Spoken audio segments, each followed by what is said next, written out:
mga kapansin kong tunay. Tapos na naman ang maghapon ng Lunes. Daan na ako sa palengke at ako'y makabili ng ulam namin mga kapansin kong tunay. Sobrang lamig. Lamig. Lamig. Bili muna ko ng ulam kung anong mabibili dito sa palengke mga kapansin kong tunay. Mga kapansin kong tunay. Magandang hapon. Ano mo lahat dyan. Sama kayong balik ng mundo naroon.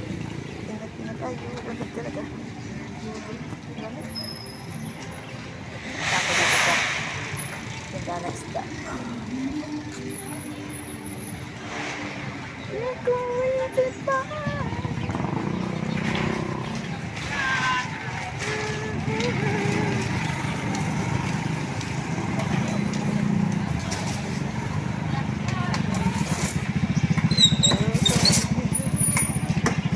Lamig.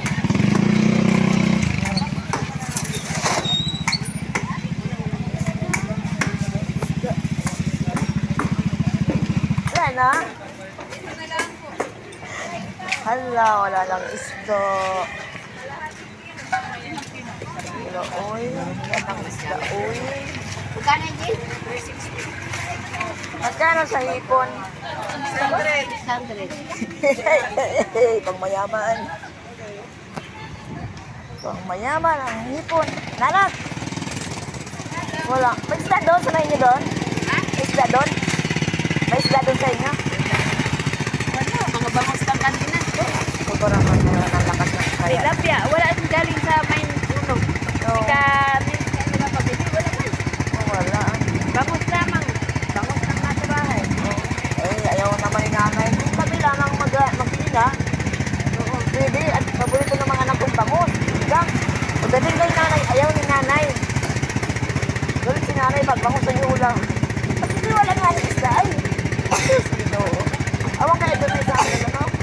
Doon sa may bakahan doon, sa may ganda kapatid doon, doon kayo doon sa isda. Ha? Right. Sa na anak dito. Pag ito'y pumutok.